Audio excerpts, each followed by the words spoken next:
tell me a little bit about how COVID-19 has affected Otterbox. When did you first start seeing the impact?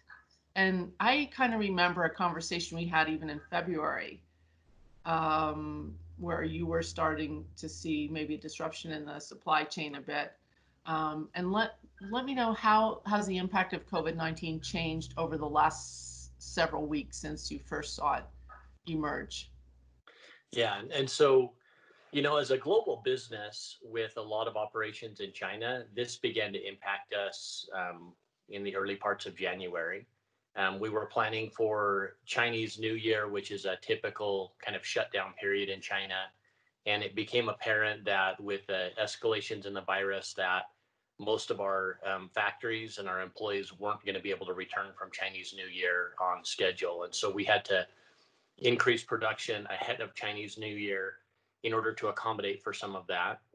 And then when that came to an end, it was pretty challenging from a supply chain standpoint, just not having the factories up and running. And luckily, we had been able to plan ahead for some of that, seeing that that was likely going to be a result. But we've been dealing with this in our offices globally for quite a while.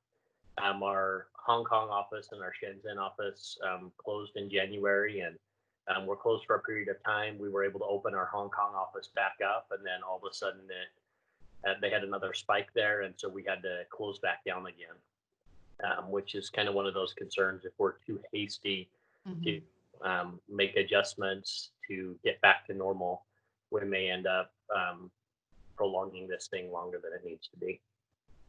Here in the U.S., it was about the beginning of March where we started to see, okay, this is probably going to be a challenge here as well. We need to start really planning in the U.S. for what this is going to look like, and ended up closing our offices down about a week and a half before the government stay-at-home order went into place.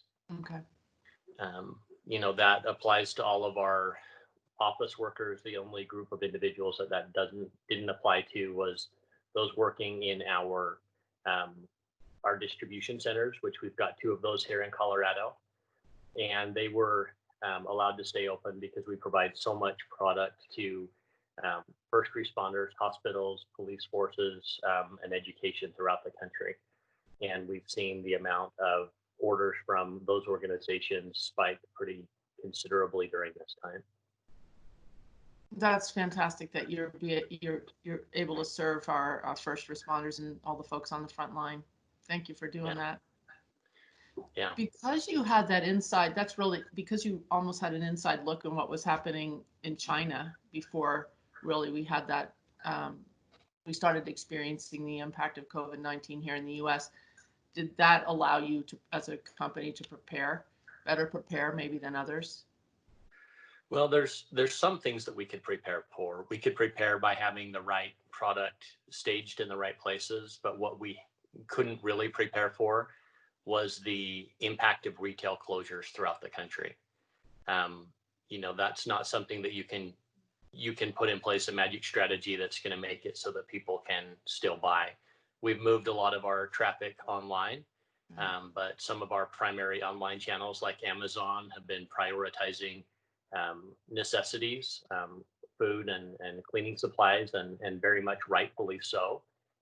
But there's a lot about this that, frankly, as much planning as you could do, it wouldn't have changed the result. Please share with me how you are leading your company, Otterbox, through this pandemic. What pivots has your business made to adjust to this situation? And I know your company values, Jim, are really important. How have your company values been guiding your decisions through this crisis?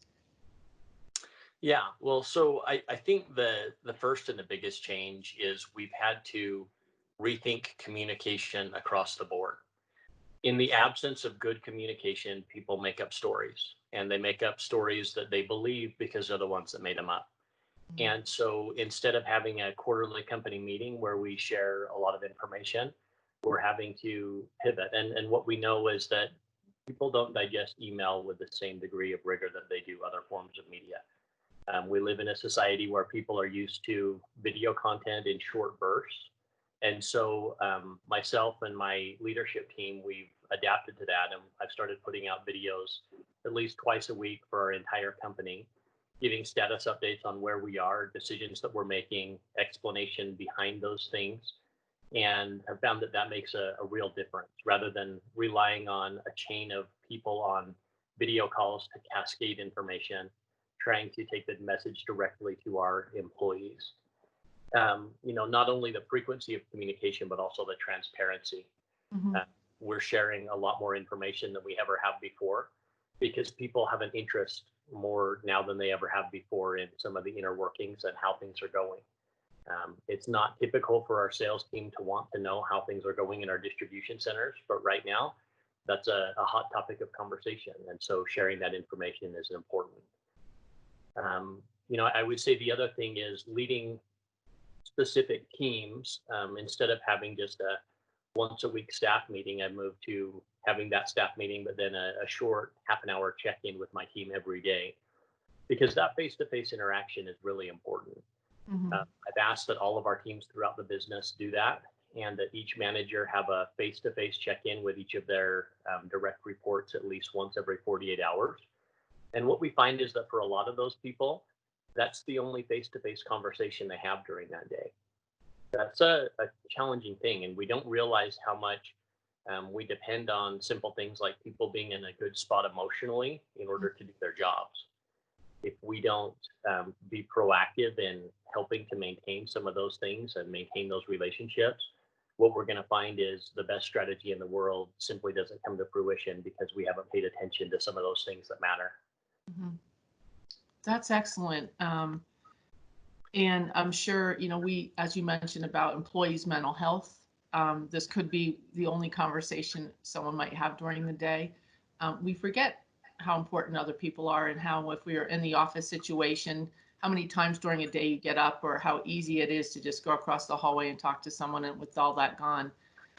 Yep. To be productive, we all need to stay healthy. And I know you all have really prioritized that at Otterbox. What would you say is the most challenging thing that you've had to navigate during the global pandemic? As a global company, we're subject to government restrictions and orders across the globe and trying to manage the variation in those restrictions and what can we do in one state versus another state versus one country versus another. And sometimes, so even here in Colorado, some of the executive orders have directly contradicted the orders from the public health organizations here in Colorado, and trying to navigate that has been challenging. Mhm. Um, we do that because we want to stay in compliance with the law. And what we've had to do is just take a step back and say, okay, we're going to be even more conservative than the most conservative law because we need to make sure that we're taking care of our people, that we're keeping them safe. And balancing that equation of what is an acceptable level of risk to be taken. And we've had to be really conservative in that equation because, frankly, there's no amount of money, there's no amount of product that's worth human life. What would you say has been your biggest learning from going through this pandemic?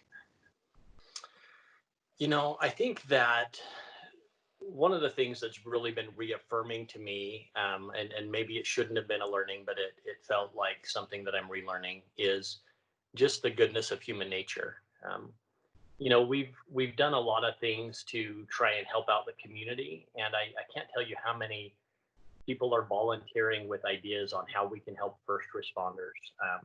Whether it's our 3D printing lab printing face masks and face shields, or our charitable foundation looking for ways that we can help other nonprofits who are really struggling during this time. Hmm. Our one of the companies that we own is a distillery, Old Elk Distilleries, and the employees there decided that it would be best to shut down production and convert to hand sanitizer. And that's what we've been doing for nearly the past 6 weeks, is running a full-time hand sanitizer factory. And these are all employee-led initiatives in terms of people saying, we want to help out, we want to do the right thing, and we want to give back.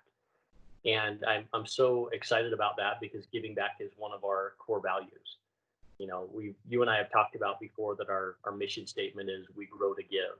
And we've had a lot of time that we focus on growth, and we're certainly hoping to continue that growth when we come out of this. But perhaps right now is the time to really focus on giving. And that's been a wonderful example that our employees have set for us. That is a wonderful example, and I think it's, one of the things that we can do in this challenging time to make ourselves feel better is when you give to someone else. And thank you on behalf of the community for all of those efforts. It's truly very wonderful and inspiring. We don't know how much longer COVID will be around, but we know it will be around into the foreseeable future.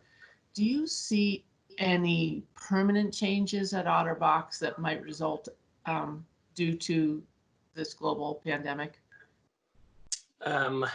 Yeah, so we've kind of put things into three categories. There's short-term changes, which are things that we have to deal with right now, kind of the medium-term changes that are going to be around for a while. So, for instance, people are going to need to work from home from a childcare perspective for the next several months, people that normally wouldn't have had that need. I think on a longer term basis, there's going to be a change in consumer behavior. A lot of people that have not necessarily participated in the digital economy, that they have been used to going to stores, now have a taste for what it's like to just order, and whether that's groceries or electronics or anything else. I think we're going to see more of our economy shift to online and delivery. And I think that creates opportunities, and that will certainly influence our spending and our investment. Mm-hmm. There's going to be some level of employees that say, you know what, I've been much more productive working from home, and I'd like to continue doing that. Mm-hmm. We've already heard stories of some employees that had wanted to work from home that say, I am just not cut out for this. I need to be back in the office. Mm-hmm. And some people, in order for their own mental and emotional health, they need to be in that office environment. And so I imagine that there will be a change in our office strategy in terms of who needs to work in the office. We've also taken a chance to kind of relook at some of the major processes we have throughout our business, and to work through, are there things that we thought were really important before that it turns out we didn't need to be doing, and can we prioritize that effort into things that may be a little bit more efficient and meaningful. Mm-hmm. Yeah, this is definitely a hinge point in our business, as I'm sure it will be for all businesses. Those businesses that don't learn from this and don't adapt because of this are probably going to be in a position where they end up repeating some of those lessons again. Mm-hmm. You're learning a lot, and that's really exciting. Is there any advice, Jim, that you would like to share with our students, our community, business leaders regarding how to navigate this COVID-19, this global pandemic? The need for optimism is as great as it's ever been. Mm-hmm. And I think there's also a real learning experience for all of us. The truth is, in 20 years, nobody is going to remember what their business's revenue was this month. What they are going to remember are the acts of kindness that they performed one for another, the kind words that somebody said, the phone call to make sure that somebody was in a good position. The simple acts of service that we can do for each other are the things that are really going to matter in the long term. And the employers that take care of their employees during times like this are going to be the ones to come out in a much stronger position on the back end. And it's one thing to take care of your people economically. It's much more important to take care of them kind of emotionally and let them know that you care. There's a lot of hiring that's going to be done after this is all over. And people that are looking at which job they take are going to be looking at how companies responded during this challenge. And companies are creating their employer brand right now, even if they're not intending to. Mm-hmm. So I guess my advice would be stay focused on people. That's what really matters. That's wonderful advice that we can all learn from.